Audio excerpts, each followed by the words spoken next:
موضوع الدرس في عظمة الله تبارك وتعالى سبحانه وكمال قدرته، سورة الحديد، تفسير ابن كثير. الحمد لله رب العالمين،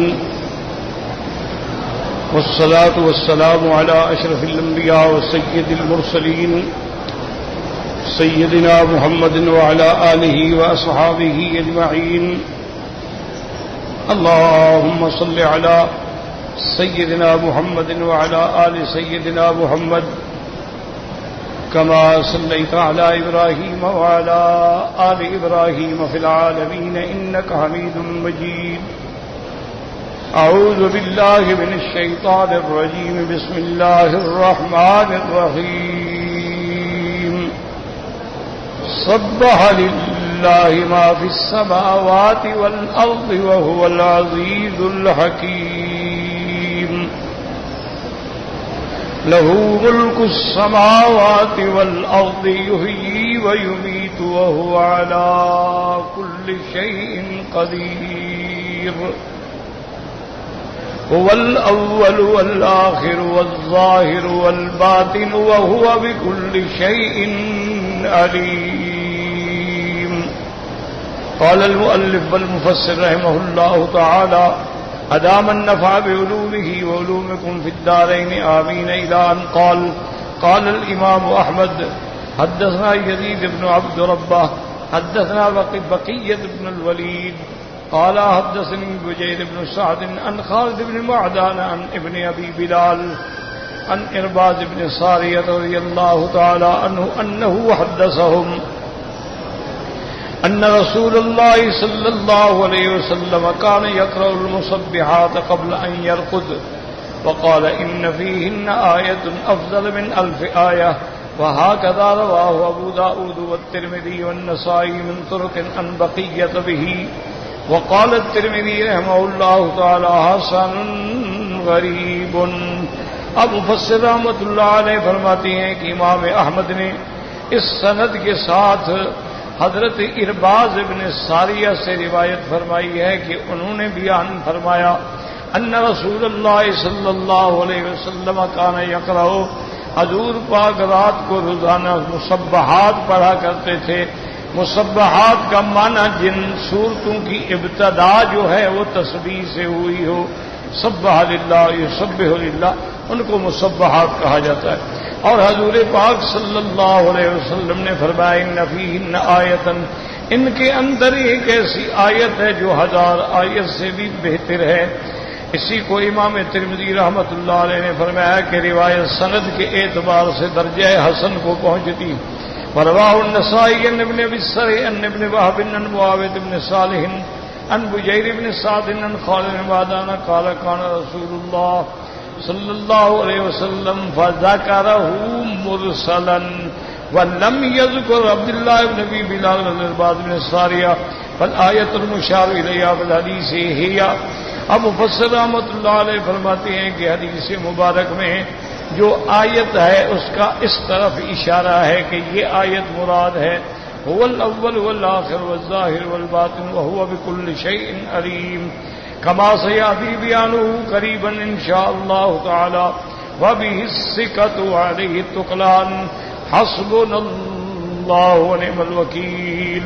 يخبر تعالى أنه يسبح له ما في السماوات والأرض، أي من الحيوانات والنباتات، كما قال تعالى في الآية الأخرى: تسبح له السماوات السبع والأرض ومن فيهن وإن من شيء إلا يسبح بحمده ولكن لا تفقهون تسبيحهم إنه كان حليما غفورا. اللہ تبارک و تعالیٰ نے اس آیت میں خبر دی ہے کہ آسمانوں اور زمینوں میں جو چیزیں بھی ہیں، جو مخلوقات بھی ہیں، وہ سب اللہ کی پاکی بیان کرتے ہیں، اللہ کی تسبیح و تنزیہ بیان کرتے ہیں، چاہے وہ حیوانات ہوں، چاہے وہ نباتات ہوں. جیسے کہ دوسری آیت میں اللہ نے فرمایا: تسبح لہ السماوات السبع والارض، اللہ کے لیے 7 آسمان اور زمینیں، ومن فیہن، اور ان کے اندر جو کچھ ہے سب تسبیح بیان کرتے ہیں. وَإِن مِّن شَيْءٍ إِلَّا يُسَبِّحُ بِحَمْدِهِ، کوئی چیز نہیں مگر جو اللہ کی تسبیح و تحمید بیان کرتی ہے، وَلَٰكِن لَّا تَفْقَهُونَ تَسْبِيحَهُمْ، لیکن تم ان کی تسبیحات کو سمجھ نہیں سکتے ہو۔ إِنَّهُ كَانَ حَلِيمًا غَفُورًا، اس کی ذات جو ہے بڑے حلم والی ہے اور بخشنے والی ہے۔ یہ اس کا حلم ہے کہ ہمارے گناہوں کے باوجود ہمیں سزا نہیں دیتے، اور یہ اس کی بخشش ہے کہ بندہ جتنا بڑا گناہگار ہو جب توبہ کرے تو اللہ معاف کر دیتے۔ تو یاد رکھیں، جیسے میں نے خلاصہ درس میں بھی عرض کیا تھا کہ ہر چیز تسبیح کہہ رہی ہے۔ اب تسبیح سے کیا مراد ہے؟ بعض علماء فرماتے ہیں کہ ہر چیز کا وجود جو ہے وہ اپنے بنانے والے پر دلالت کرتا ہے۔ اب دیکھیں نا، یہ اینک ہے، اس کو دیکھنے کے بعد لازم آدمی سوچتا ہے اس کو کسی نے بنایا ہے۔ تو جب آدمی کی زمینوں پہ نظر پڑتی ہے، پہاڑوں پہ پڑتی ہے، سبزے پہ پڑتی ہے، نباتات پہ پڑتی ہے، جمادات پہ پڑتی ہے، حیوانات پہ پڑتی ہے، آسمان، تو سب ہر چیز دلالت کر رہی ہے کہ اس کا کوئی بنانے والا ہے، اور بنانے والا جو ہے وہ خالق بھی ہے، وہ مالک بھی ہے، وہ متصرف بھی ہے، وہ علیم بھی ہے، وہ حکیم بھی ہے۔ تو یہ تصویر۔ اور بعض علماء فرماتے ہیں کہ جیسے کہ حضرت شاہ ولی اللہ محدث دہلوی رحمت اللہ علیہ نے فرمایا، انہوں نے فرمایا ہر چیز کی تسبیح یہ ہے کہ مثلا ایک دیوار ہے، پہاڑ ہے، درخت ہے، کبھی اس کا سایہ ادھر ہو جاتا ہے، کبھی اس کا سایہ ادھر ہو جاتا ہے، تو یہ اللہ کے آگے گویا سجدہ ریز ہوتے ہیں۔ تو یہ ان کے سائے کا بدلنا جو ہے، یا تفیع ظلالہ، اس کے سائے جو ہیں وہ ڈھلتے ہیں، گھٹتے ہیں، بڑھتے ہیں، کبھی دائیں کبھی بائیں، تو یہ گویا اللہ کی تسبیح ہے۔ اسی طرح وہ ارشاد فرماتے ہیں کہ اب دیکھیں کہ بعض جانور ہیں جو 4 پاؤں پہ چلتے ہیں، وہ گویا ہر وقت رکوع کی حالت میں ہیں۔ بعض جانور ہیں جو سینے پہ گھسٹتے ہیں، وہ گویا ہر وقت سجدے کی حالت میں ہیں۔ پہاڑ ہیں گویا ہر وقت وہ تشہد میں قعدے کی حالت میں ہیں۔ درخت ہیں تو گویا وہ ہر وقت قیام کی حالت میں ہیں۔ بعض بیلیں ہیں جو زمین پہ جھک جاتی ہیں تو گویا وہ سجدے کی حالت میں ہیں۔ تو فرماتے ہیں کہ ہر چیز جو ہے وہ کسی نہ کسی حال میں اللہ تبارک و تعالیٰ کی تسبیح بولتی ہے۔ اور بعض علماء فرماتے ہیں کہ نہیں، اصل بات یہ ہے کہ یہ آسمانوں کو دیکھ کے سوچنا کہ اس کا بنانے والا ہے، تو یہ تو سمجھ آنے والی بات ہے۔ زمینوں کو جب ہم دیکھتے ہیں تو فوراً آدمی کے دماغ میں خیال ہے آخر کسی نے زمین کو بنایا ہے، تو اس میں لا تفقہون والی بات نہیں ہوتی۔ قرآن کہتا ہے تم نہیں سمجھ سکتے۔ تو اس کا معنی یہ ہے کہ ہر چیز جو ہے اپنی زبان میں وہ تسبیح کہہ رہی ہے، لیکن چونکہ ہم ان کی لغات کو، ان کی زبانوں کو، ان کی آوازوں کو سمجھتے نہیں ہیں تو ہمیں پتہ نہیں لگتا۔ ہمارے لیے تو ایک بکری جو ہے وہ منمنا رہی ہے، ہمارے لیے ایک گھوڑا جو ہے وہ ہنہنا رہا ہے، ہمارے لیے ایک اونٹ جو ہے وہ ڈکرا رہا ہے، لیکن اس کے اندر ایک تسبیح ہے۔ اس کی دلیل وہ یہ دیتے ہیں کہ جب اللہ نے حضرت سیدنا سلیمان علیہ السلام کو اور داؤد علیہ السلام کو علم دیا، علمنا منطق الطیر، حضرت فرماتے ہیں کہ اللہ نے ہمیں علم دیا ہے کہ ہم پرندوں کی بولی سمجھتے ہیں، جس کا معنی ہے کہ پرندہ بولتا ہے، وہ اپنی زبان میں کچھ کہتا ہے جس کو ہم نہیں سمجھ سکتے، لیکن حضرت سلیمان علیہ السلام سمجھتے تھے۔ جیسے کہ ہدہد نے آ کر حضرت سلیمان علیہ السلام سے عرض کیا کہ انی احطت بما لم تحط بہ، یہ لفظ تو نہیں کہے نا، اس نے تو اپنی زبان میں کہے۔ یہ تو اللہ تبارک و تعالیٰ قرآن میں اس کے الفاظ کا ترجمہ بیان فرما رہے ہیں، ورنہ ہدہد عربی تھوڑی بولتا تھا۔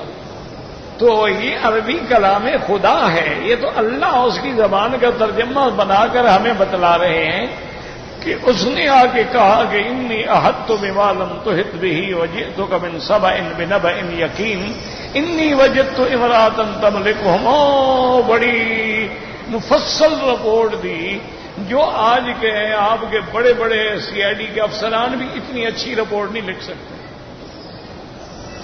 کہ اس نے تمام حالات کا تجزیہ کیا ہے کہ وہاں ایک ملکہ ہے، وہ حکومت کرتی ہے، اس کا ایک بہت بڑا تخت ہے، اور پھر وہ سورج کے پجاری ہیں، اللہ کو چھوڑ کے سورج کی عبادت کرتے ہیں، یعنی ان کا عقیدہ، ان کا عمل، ان کی ملکہ، ان کی طاقت، ان کا شان شوکت ساری حضرت سلیمان علیہ السلام۔ تو آپ نے فرمایا اچھا ٹھیک ہے، اذهب بکتابی ھذا، یہ میرا خط لے کر جاؤ اور جواب لے کے آؤ۔ سننظر وصدقت ام کنت من الکاذبین، ہم دیکھیں گے تم نے سچ کہا ہے یا جھوٹ بولا ہے۔ تو معنی یہ ہے کہ باقاعدہ بات ہو رہی ہے حضرت کے ساتھ، وہ بات کر رہا ہے، سلیمان سے ہم سمجھ رہے ہیں۔ اسی طرح قرآن پاک میں ہے کہ باقاعدہ چیونٹی نے اپنی قوم کو خطاب کیا۔ جب حضرت سلیمان علیہ السلام کا لشکر آنے والا تھا تو چیونٹی نے کہا کہ یا ایھا النمل ادخلوا مساکنکم، اے چیونٹیوں جلدی جلدی اپنے بلوں میں گھس جاؤ، لا یحطمنکم سلیمان وجنودہ، تمہیں حضرت سلیمان اور اس کا لشکر جو ہے پاؤں کے نیچے روند نہ ڈالے، وہم لا یشعرون، ان کو تو پتہ بھی نہیں چلے گا نا۔ تو حضرت سلیمان نے سمجھ لیا، فتبسم ضاحکا من قولها، اور آپ مسکرائے کہ مولا دیکھو ایک چیونٹی کو بھی اپنی نسل کا فکر ہے۔ اب دیکھیں غور کریں آپ، الحمدللہ پڑھے لکھے لوگ ہیں، کہ چیونٹی کو فکر ہے کہ میری نسل مر نہ جائے۔ یہ انسان کیسا جانور ہے جو انسانوں کو مار رہا ہے؟ یہ پتہ نہیں کیسا حیوان ہے کہ انسان ہو کر انسان کا قاتل ہے۔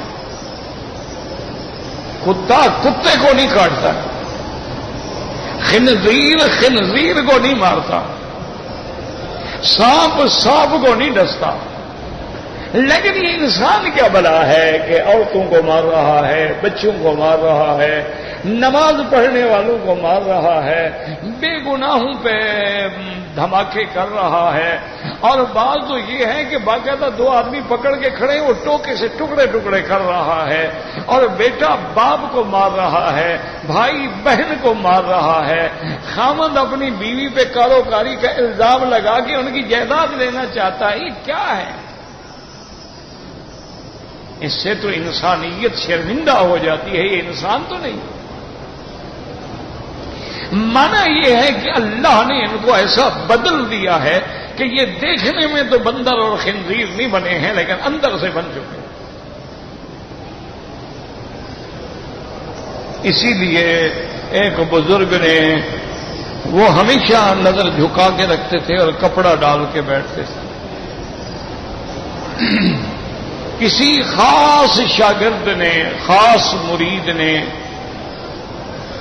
بڑی حجت کے بعد کہا کہ حضرت لوگ آپ کو ملنے آتے ہیں، آپ کا چہرہ دیکھنا چاہتے ہیں، اور آپ ہر وقت گویا پردے میں بیٹھے ہوئے ہیں، تو یہ کوئی اچھی بات تو نہیں ہے۔ آپ چپ کر جاتے۔ پھر اس نے جب مجبور کیا تو انہوں نے فرمایا میرے بیٹے، اللہ نے مجھے بصر کے ساتھ بصیرت بھی دیکھی ہے، مجھے انسان نظر آئے تو میں ان سے ملوں، یہ تو بھیڑیے ہیں، یہ تو بندر ہیں، خنزیر ہیں، انسان کی شکل میں ہیں۔ ان کو اللہ نے اندر سے بدل دیا کہ مسخ ہو جائے، اس لیے میں ان کو کیا دیکھوں۔ تو آج بے عین ہی ہمارا یہی حال ہے، ورنہ دیکھیں ہر چیز اللہ تعالی کی تسبیح کہہ رہی ہے، آسمان بھی کہہ رہے ہیں، زمینیں بھی کہہ رہی ہیں، پہاڑ بھی کہہ رہے ہیں، نباتات بھی کہہ رہے ہیں، جمادات بھی کہہ رہے ہیں، اور پتھر بھی بول رہے ہیں، لیکن ہم اس کو نہیں سمجھ سکتے ہیں۔ وَلَٰكِن لَّا تَفْقَهُونَ تَسْبِيحَهُمْ، اور یہ اللہ، اور اس میں اشارہ ہے، اس میں تحدید ہے کہ میرے محبوب آپ ان کو بتا دیں کہ اگر انسانوں تم میری تسبیح بیان نہیں کرو گے تو کیا ہو گیا، دفع ہو جاؤ، ساری کائنات میری تسبیح کر رہے۔ مجھے کیا ضرورت ہے تمہاری تسبیح کی؟ تم نماز نہیں پڑھو گے تو میرا کیا نقصان ہو جائے گا؟ تم اگر اللہ کے کعبے میں نہیں آؤ گے تو اللہ کے کعبہ کو اداس ہو جائے گا. تم اگر اعمال صالحہ نہیں کرو گے تو اللہ کا کیا نقصان ہے؟ یہ تو تمہارا فائدہ ہے. اس لیے بتا دیا تو سب السماوات السبع والارض من فیہن، ہر چیز اللہ کی تسبیح بیان فرما رہی ہے.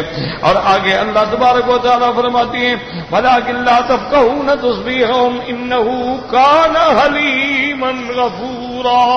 وہ حلم والا ہے کہ تم تسبیح نہیں کرتے ہو. تمہاری زبانوں پہ ہر وقت جو ہے گالی ہے، تمہاری زبانوں پہ ہر وقت جو ہے لغویات ہیں، تمہاری زبانوں پہ ہر وقت جو ہے گندگی ہے، تمہاری زبانوں پہ ہر وقت جو ہے غیبت ہے، تمہاری زبانوں پہ ہر وقت جو ہے جھوٹ ہے، لیکن تمہیں پکڑتا نہیں. فرمایا میرا حوصلہ ہے، علم ہے، ورنہ اللہ مہلت دیتے ہیں، وہ چاہیں تو پکڑ. اور اگر ہم ایسے گناہوں میں مبتلا ہے، علاج کیا ہے؟ فرمایا غفور ہے، بخشنے والا ہے. توبہ کر کے اللہ کے دروازے پہ لوٹ آؤ.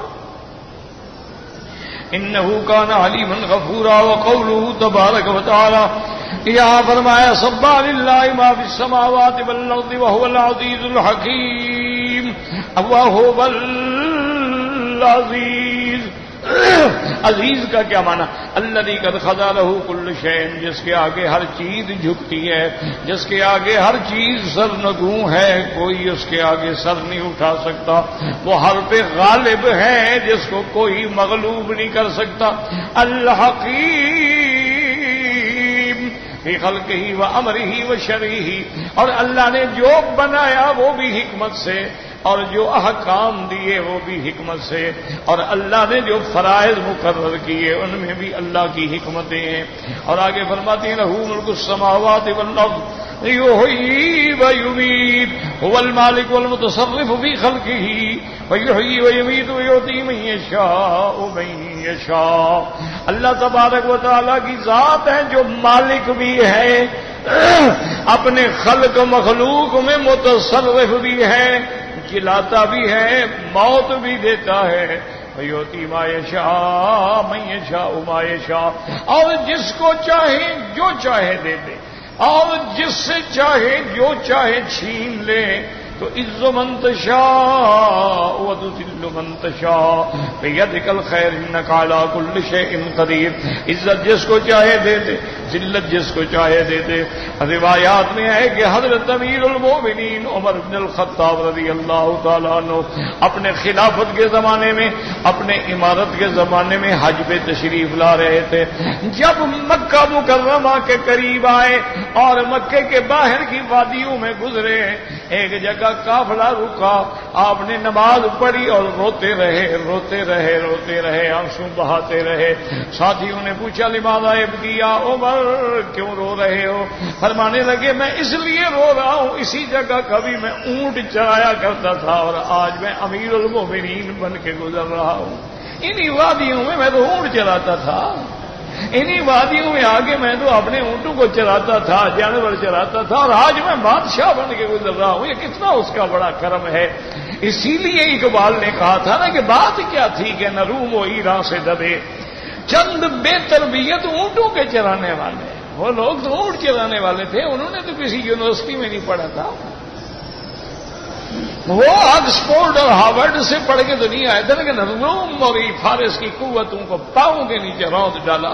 وجہ کیا تھی؟ وہ قوت ایمان تھی، ان پر اللہ پہ یقین تھا، اللہ تبارک و تعالیٰ کی عظمتوں پہ یقین تھا. اسی طرح حضرت عمر رضی اللہ تعالیٰ عنہ اپنے زمانے عمارت کے اندر مدینہ منورہ میں ہیں اور مکے کا گورنر ملنے کے لیے آیا. آپ نے پوچھا بنوا لے تعالیٰ اہل مکہ تھا، اہل مکہ پہ تم اپنا قائم مقام کس کو بنا کے آئے ہو؟ تو اس نے کہا ابن ابزا، میں نے ابن ابزا کو نائب گورنر بنایا ہے. آپ نے فرمایا انہو من الموالی، اللہ کے بندے یہ تم نے کیا کیا؟ وہ تو غلام ہے، وہ تو غلاموں میں سے ہے، وہ تو کوئی اعلیٰ حسب اعلیٰ نسب کا بندہ ہی نہیں ہے. اور اس کو تم نے مکے والوں پہ گورنر بنا دیا ہے. اس نے کہا حضرت ناراض رہوں، اصل وجہ یہ ہے کہ اس کو اللہ کے قرآن کا بہت زیادہ علم ہے، اللہ کے قرآن کے پڑھنے والا سمجھنے والا ہے، اس لیے میں نے عہدہ دیا. فبقى عمر رضی اللہ تعالیٰ عنہ.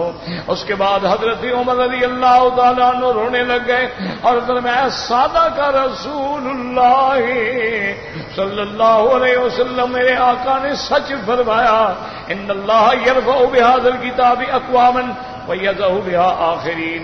اللہ اس قرآن سے لوگوں کو اونچا کر دیں گے اور ٹھکرانے والوں کو ہمیشہ ذلت سے ٹکرا دیں گے. اور میں دیکھو آج قرآن کی شان ہے کہ ابن ابزا موالی سے ہے لیکن وہ حاکم بن کے بیٹھا ہو. اچھا ایک وقت ایسا بھی آیا، خدا کی شان ہے، کہ مکہ مکرمہ، یمن، بصرہ، عراق، موصل، شام، سب حکومت کرنے والے گورنر جو تھے سب کے سب موالی میں سے تھے. اللہ کی شان ہے، اللہ نے اونچا کر دیا. اللہ تعالیٰ نے حضرت بلال کو اونچا کر دیا اور ابھی جہل کو ذلیل کر دیا. وہ جہنم کے گڑھے میں گر گیا اور حضرت بلال کو حضور فرماتے ہیں، بلال تیرے چلنے کی آواز مجھے جنت میں آ رہی تھی، تم کون سا عمل کرتے ہو؟ انہوں نے کہا حضور اور تو میرا کوئی عمل نہیں، لیکن جب وضو کرتا ہوں تو 2 رکعت پڑھ لیتا ہوں. افضل میں اس کو نہ چھوڑنا، اسی وجہ سے اللہ نے تجھے یہ اونچا مقام عطا فرمایا. اس کو کہتے ہیں علماء تحیۃ الوضو. جیسے تحیۃ المسجد ہے اسی طرح تحیۃ الوضو ہے کہ وضو کے بعد فوراً 2 رکعت پڑھ لے، اگر اوقات مکروہہ نہ ہوں. اگر اوقات مکروہہ ہوں تو پھر نہیں پڑے گا. یعنی فجر کے بعد ہے تو جب تک سورج نہ نکلے، عصر کے بعد ہے تو جب تک سورج نہ ڈوبے، یہ اوقات مکروہ ہیں. عین سورج سر پہ کھڑا ہو جب تک ڈھلے نہیں اس وقت تک ان اوقات میں نماز پڑھنا منع ہے. اسی طرح سورج نکل رہا ہے، اسی طرح سورج ڈوب رہا ہے، آدھا ڈوب گیا آدھا باقی ہے، اس وقت بھی نماز پڑھنا جو ہے مکروہ ہے. یہ حدیث ہے اور سیاستہ کی حدیث ہے، یعنی جس کو بخاری مسلم رحمۃ اللہ علیہ نے صحیح فرمایا ہے. تو اس لیے یہ اللہ کی شان ہے. اس لیے مفسر رحمۃ اللہ علیہ فرماتے ہیں یؤتی من یشاء من یشاء ما یشاء، جس کو جو چاہے دے دیں، وہو علی کل شیء قدیر. اے ما شاء کان وما لم یشاء لم یکن. اور ہر چیز پہ قادر ہیں، جو چاہیں ہوگا، جو نہ چاہیں نہیں ہوگا. وقوله تبارك وتعالى هو الأول والآخر والظاهر والباطن. وهذه الآية المشار إليها في حديث إرباد بن سارية أنها أفضل من 1000 آية. اللہ نے فرمایا هو الأول والآخر، وہ اول بھی ہے، آخر بھی ہے، ظاہر بھی ہے، باطن بھی ہے. اب مفسر رحمۃ اللہ علیہ فرماتے ہیں ارباد بن ساریہ والی جو حدیث آپ نے پڑھی ہے، جس میں میرے آقا نے فرمایا ایک آیت ہے جو 1000 آیت سے بہتر ہے، فرمایا وہ یہی آیت مبارک ہے. وقال ابو داود حدثنا عباس بن عبد العزيز قال حدثنا نضر بن محمد قال حدثنا اکرمہ یعنی ابن عمار قال حدثنا ابو زمیل قال سألت ابن عباس فقلت ما شيء اجده في صدري قال ما هو قلت والله لا اتكلم به قال وقال لي شيء من شك قال وضحك قال ما نجا من ذلك احد قال حتى انزل الله تعالى عز وجل فإن كنت في شك مما انزلنا اليك فاسأل الذين يقرؤون الكتاب من قبلك لقد جاءك الحق من ربك الآية قال وقال لي اذا وجدت في نفسك شيئا فقل هو الاول والآخر والظاهر والباطن وهو بكل شيء عليم. وقد اختلفت عبارات المفسرين في هذه الآية وأقوالهم على نحو من 19 قولا. اب مفسر رحمۃ اللہ علیہ فرماتے ہیں کہ حضرت ابو زمیل کہتی ہیں کہ میں نے حضرت ابن عباس سے پوچھا رضی اللہ عنہ قلت ما شيء اجده في صدری، کہ میرے دل میں کبھی کبھی ایسے خیالات آتے ہیں جن سے میں ڈرتا ہوں، یعنی غلط خیال آ جاتے ہیں دل میں، انسان ہے نا. حضرت ابن عباس نے پوچھا کہ ماں ہوگا وہ کیا خیال ہے جو تیرے دل میں آتا ہے؟ کہنے کہ واللہ لا اتکلم به، انہوں نے کہا حضرت ابن عباس خدا کی قسم میں نہیں بتاؤں گا، وہ بڑی غلط بات ہے، غلط خیالات آ جاتے ہیں، میں اس کو زبان سے کہنے ہی نہیں چاہتا لیکن دل میں آ جاتی ہیں تو میں کیا کروں۔ قال وقال لي شيء شك، آپ نے حضرت ابن عباس نے فرمایا معلوم ہوتا ہے کہ تمہیں کسی مسئلے میں شک ہو جاتا ہے کہ کیا واقعی یہ اللہ کا حکم ہے نہیں ہے، اللہ کا قرآن میں ہے نہیں ہے، تو ایسی کوئی چیز ہے، تو وہ ہنس پڑے کرنے لگے ہاں چیز تو ایسی ہے۔ تو آپ نے فرمایا گھبراتے کیوں؟ ما نجا من ذالک احد، کوئی بندہ بھی نہیں بچ سکتا، کسی نہ کسی کو شک تو ہوتا ہے، شک تو دل میں آ جاتا ہے۔ قال حتی انزل اللہ تعالی عز وجل، اللہ نے یہ آیت اتاری فإن كنت في شک مما انزلنا الیک، اے میرے پاک نبی محمد مصطفیٰ صلی اللہ علیہ وسلم، اگر آپ کو اس میں شک ہے جو ہم نے آپ پہ اتارا ہے، یاد رکھیں بعض علماء کہتے ہیں یہ حضور کو خطاب ہے اور بعض علماء فرماتی ہیں خطاب حضور کو ہے لیکن مراد امت محمد مصطفیٰ ہے، کیونکہ اللہ کے نبی کو اپنے نبی ہونے میں تو شک نہیں تھا نا۔ تو اس کے بعد فرماتی ہیں اللہ پاک نے فرمایا فاسأل الذین یقرؤون الکتاب من قبلک لقد جاءک الحق من ربک، آپ نے فرمایا کہ پھر ان لوگوں سے پوچھیں جو اہل کتاب ہیں، جن کے پاس پہلے کتابیں آئی ہیں، تورات آئی، انجیل آئی، جب ان سے پوچھیں اللہ تبارک و تعالیٰ کی کتابیں ان کے پاس آئیں، وہ جانتے ہیں کہ اللہ تعالیٰ نے کتابیں اتاری ہیں۔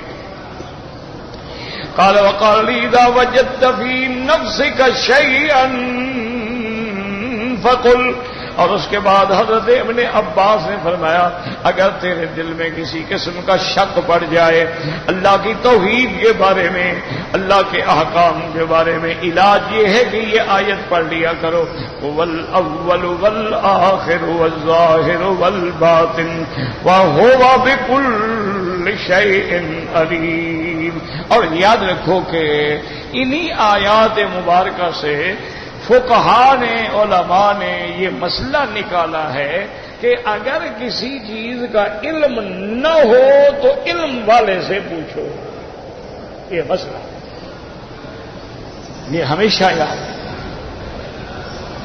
بعض لوگ کہہ دیتے ہیں نا کہ فصلوا اہل ذکر ان کنتم، یہ اہل کتاب سے کسی کے بارے میں ہو حکم عام ہوتا ہے، تو اس لیے قاعدہ یہ ہوا کہ اگر آپ کو علم ہے تو پوچھنے کی ضرورت نہیں، اور اگر آپ کو علم نہیں ہے تو پھر علم والے سے پوچھنا پڑے گا۔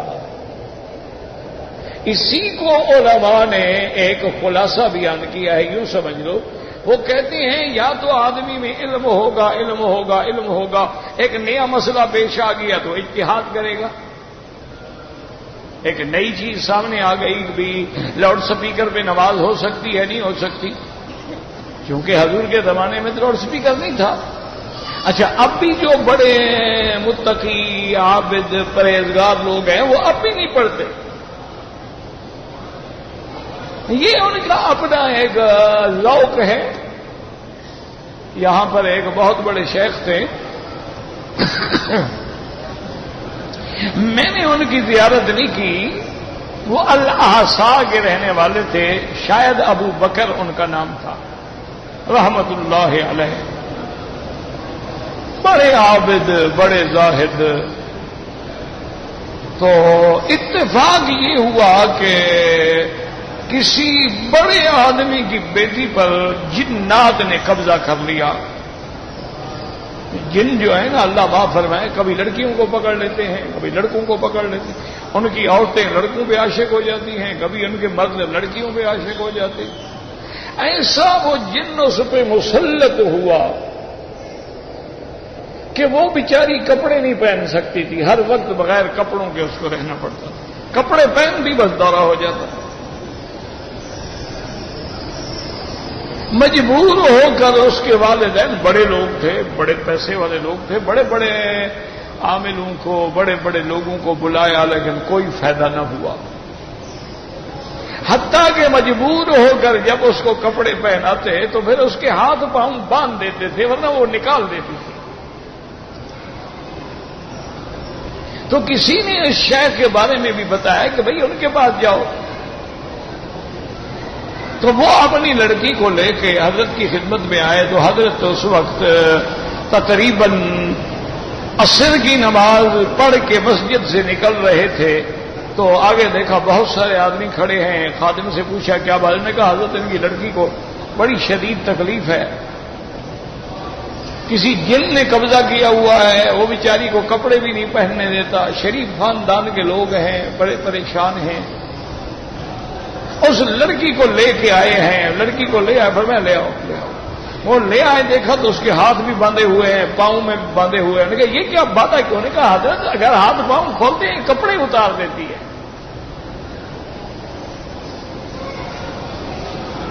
تو حضرت نے بڑے غور سے دیکھا اور 3 دفعہ تھوک دیا, کھول دو. نے کہا اب حضرت آپ فرماتے ہیں, میں نے کہا کھول دو. کھول دیا. لڑکی بیچاری جلدی سے کپڑے لے کے پردہ کر کے بیٹھ گئی. جن شن بھاگ گیا. انہوں نے کہا بس لے جاؤ, ٹھیک ہو گئی. اب وہ بیچارے ڈرے ہوئے تھے کہ حضرت نے کوئی, انہوں نے کہا اللہ کے بندے بس جو میں نے پڑھنا تھا پڑھ دیا, اب یہ ٹھیک ہے, اب وہ جن نہیں آئے گا, جاؤ. چلے گئے. اب انہوں نے کوشش کی حضرت کو ہدیہ دینے کی. میری یہ زندگی کا معمول ہے کہ اگر کوئی آدمی مجھ سے کوئی پانی پڑھاتے ہیں, کوئی دعائیں پڑھاتے ہیں, تو میں اس سے ہدیہ نہیں دیتا. ہدیہ وہ ہوتا ہے کہ بندے کو بغیر سوچے سمجھے, بغیر کسی کام کے, بغیر طمع کے, بغیر شراب کے کوئی آگے دے.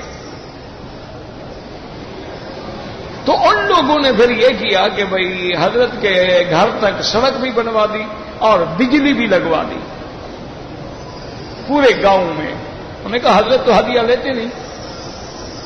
تو پورے گاؤں میں بجلی لگ گئی. تو آپ نے اپنے خادم کو بلایا کہ بھئی وہ بجلی سنا ہے لگ رہی ہے, میرے گھر میں اور میری مسجد میں نہ لگانا. اب بیٹوں نے, اولادوں نے کہا حضرت مہربانی کریں, بجلی آ گئی ہے, اندھیرے میں آپ کو تکلیف ہوتی ہے, بوڑھا. فرمایا کہ میرے محبوب کی مسجد میں بجلی نہیں تھی, میں نہیں برداشت کر سکتا. فرمایا میرے مدنی سرکار کے گھر میں بجلی نہیں تھی, میں نہیں برداشت کر. ساری دنیا لگا لو لیکن میں نہیں لگاؤں گا جب تک زندہ ہوں.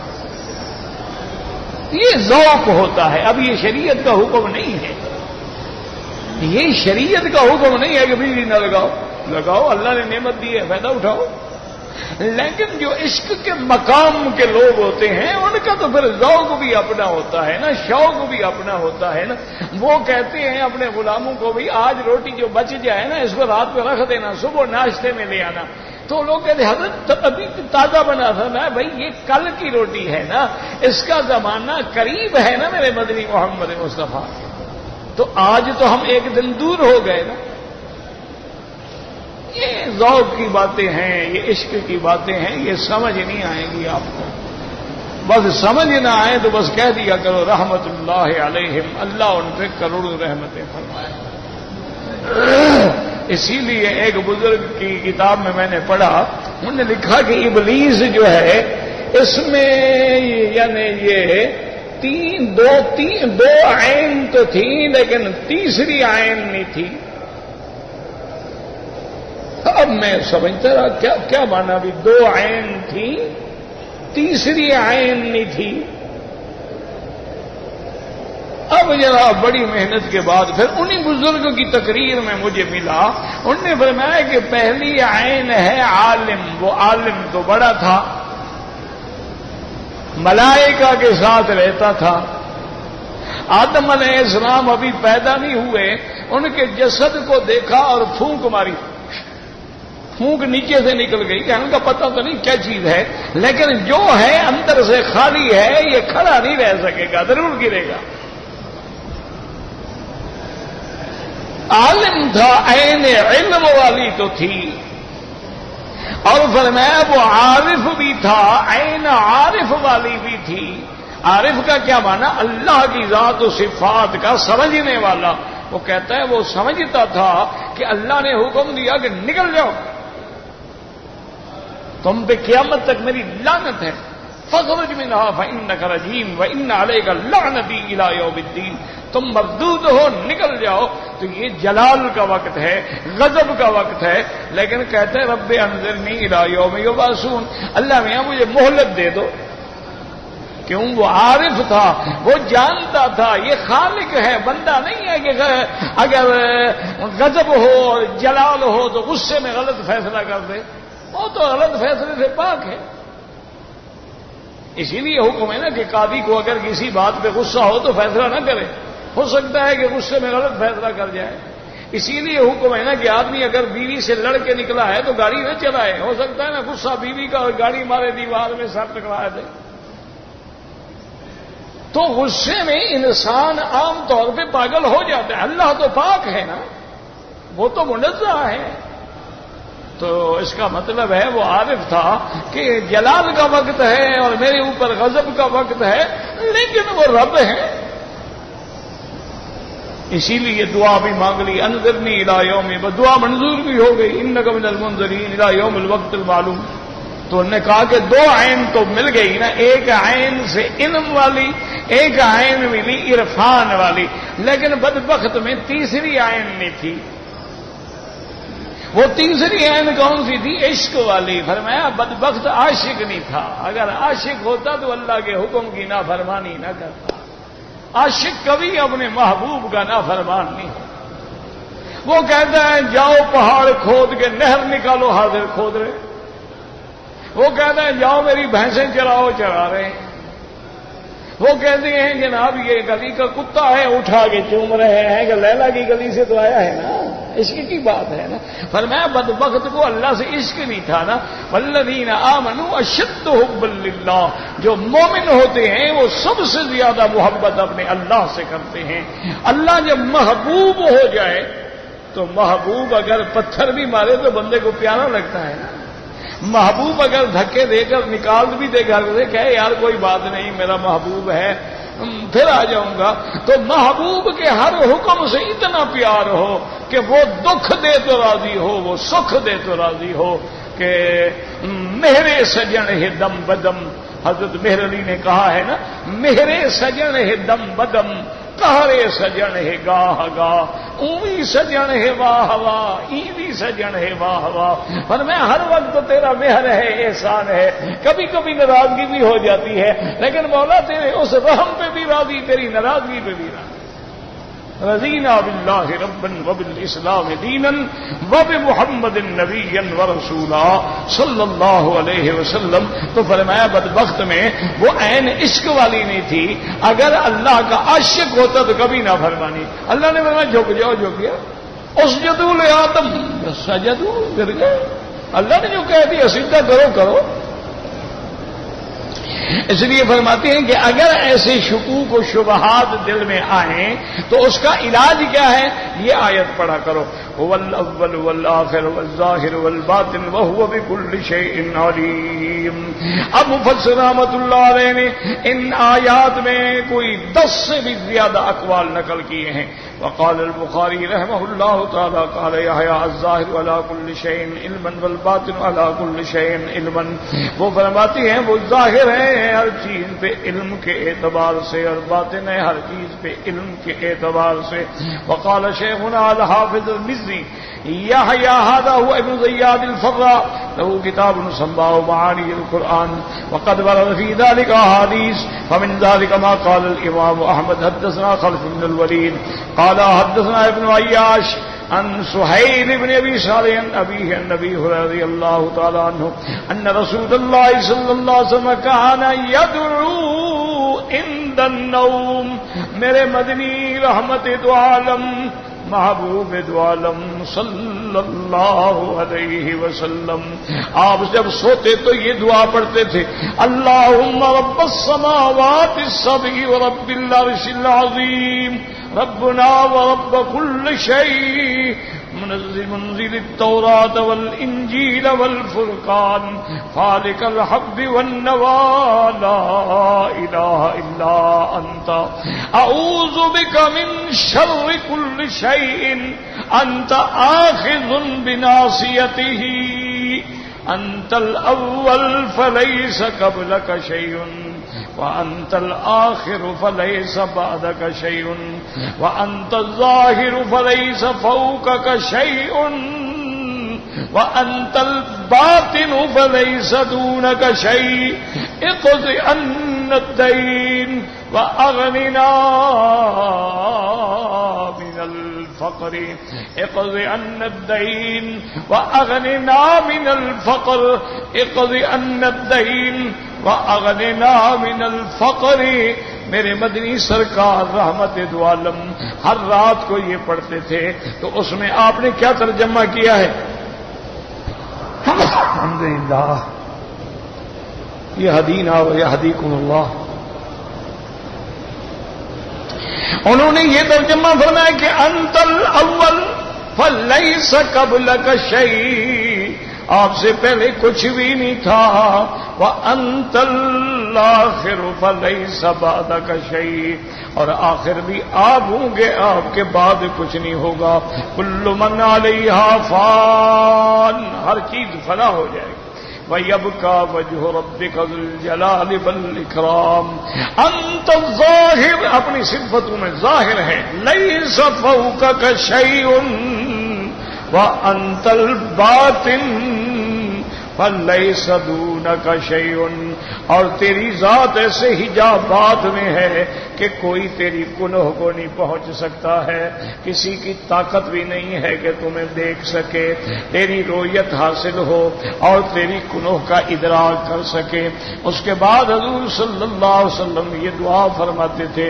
تو اس لیے اس کے بارے میں یہ حدیث مبارک ہے، اور سب سے بڑا ترجمہ تو وہی ہوتا ہے نا جو میرے آقا نے کیا صلی اللہ علیہ وسلم.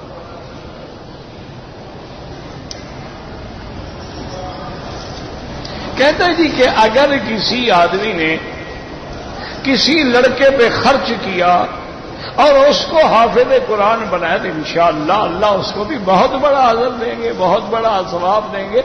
اور وہ جب تک پڑھتا رہے گا، پڑھاتا رہے گا، تجھے تو ثواب ملتا رہے گا نا. علم ينتفع به.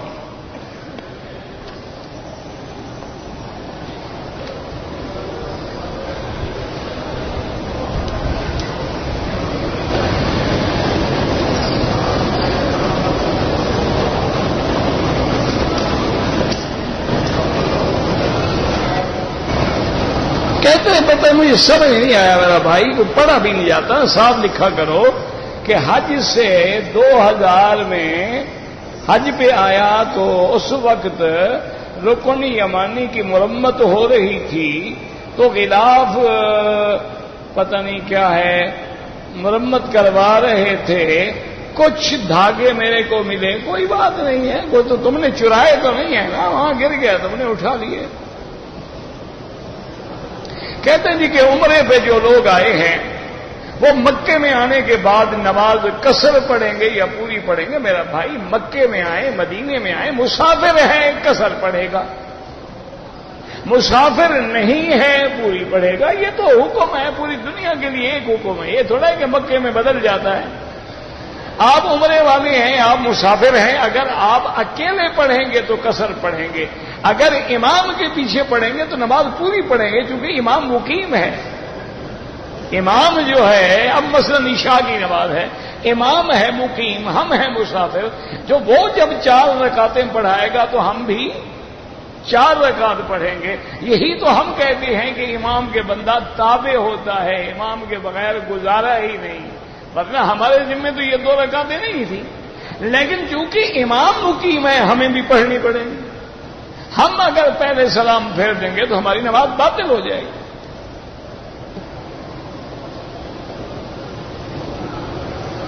کہتے ہیں جی کہ فرض کے دوران میں جب ہم نماز پڑھ رہے ہیں تو ہماری نظر کعبۃ اللہ پہ ہو یا سجدے والی جگہ پہ، کیونکہ نماز جو ہے یہ بندگی ہے، یہ عاجزی ہے، یہ تذلل ہے.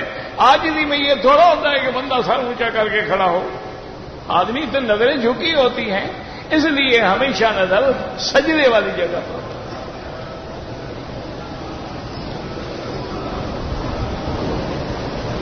کہتا جی کہ کچھ لوگ جو ہیں داڑھی کو اور سر کے بالوں کو رنگ لگاتے ہیں، سیاہ نہ لگائیں، باقی تو جو بھی رنگ ہو وہ جائز ہے، بلکہ لگانا چاہیے۔ ترمذی شریف میں باقاعدہ حدیث مبارک ہے، حضور پاک نے فرمایا غیر الشیب ولو بشیء، آپ نے فرمایا اپنے بالوں کی سفیدی کو بدلا کرو چاہے کسی بھی رنگ سے، لیکن چونکہ سیاہ رنگ منع آ گیا تو لہذا سیاہ نہ لگائیں۔ سیاہ کے علاوہ جو ہے آپ مہندی لگا لیں، یا مہندی میں بسمہ ملا لیں، یا اور آج کل جیسے کوئی کلر آ جاتے ہیں، گولڈن قسم کے کلر آتے ہیں، سنہری بال ہو جاتے ہیں، یا اور کوئی رنگ ہو، یعنی بلیک نہ ہو، بس چھوٹی بات یاد رکھو کہ سیاہ نہ ہو، باقی جو مرضی ہے رنگ لگائیں۔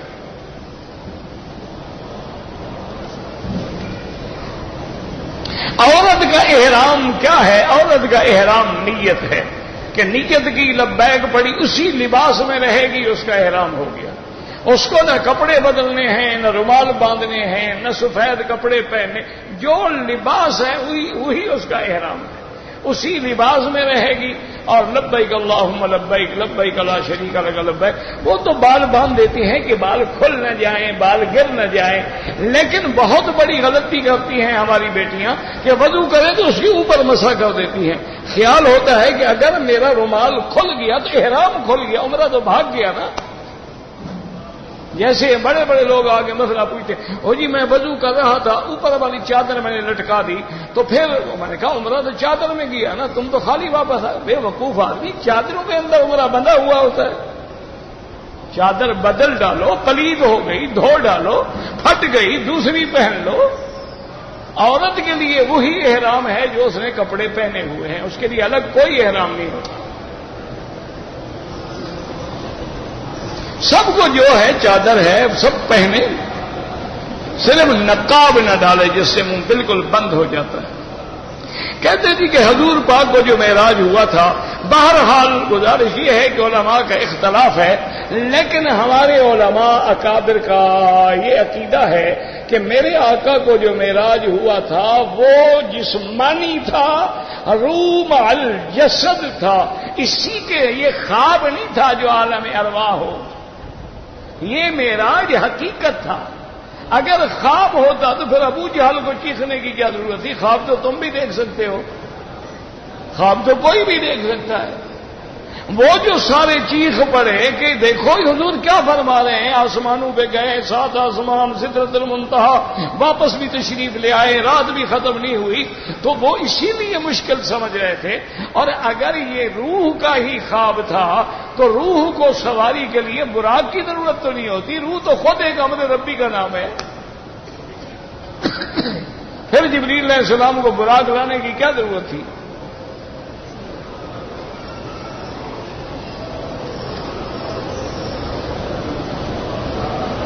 میرا بھائی، عمرہ کرنے کے بعد حج کرنا فرض نہیں ہوتا، حج جن پہ فرض ہے عمرہ نہیں بھی کیا تو فرض ہے۔ وہ تو علماء یہ کہتے ہیں کہ مثلا اشہر حج میں آ گیا، عمرہ کر لیا، بھی اب حج کے چند دن باقی ہیں تو حج بھی کر لو، ورنہ حج فرض نہیں ہوتا ہے۔ اچھا پھر ویزا عمرے کا ہے، تمہیں رہنے کی اجازت ہی نہیں ہے، جب حکم ہی نہیں ہے تو حج کیسے فرض ہو گیا؟ اپنا عمرہ کریں، اپنے وقت مقرر کے مطابق واپس جائیں۔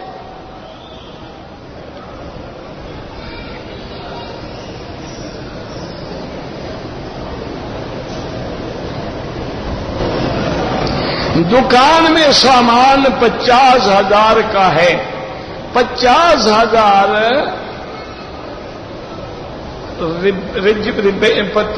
ریبنٹ کا ہے، مجھے نہیں سمجھ۔ بہرحال 50,000 نقد ہے، 50,000 کا دکان میں سامان ہے، تو زکات آپ 1 لاکھ کی دیں گے، اور سامان کی بھی قیمت کی زکات دیں گے نا آپ۔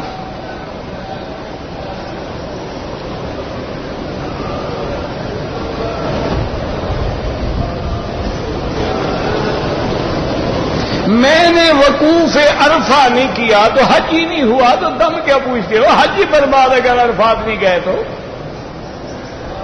ہاں عرفات گئے تھے لیکن مغرب سے پہلے نکل آئے تو 1 بکری دم ادا کرو، اگر بالکل عرفات نہیں گئے، حج ہی نہیں ہوا، آئندہ سال حج کرو اسی کے بدلے میں، اور دم بھی ادا کرو۔ ربنا تقبل منا انك انت السميع العليم وتب علينا انك انت التواب الرحيم حسبي الله لا اله الا هو عليه توكلت وهو رب العرش العظيم يا لطيف الطف بنا في تيسير كل عسير فان تيسير كل عسير عليك يسير اللهم يسر امورنا وامور اولادنا وبناتنا واصحابنا واخواننا وامور المسلمين اللهم اشفنا واشف مرضانا ومرضى المسلمين اللهم انك عفو كريم عظيم تحب العفو فاعف عنا اللهم اجعلنا في زمانك وامانك واحسانك وصلى الله تعالى على خير خلقه سيدنا محمد وعلى اله واصحابه اجمعين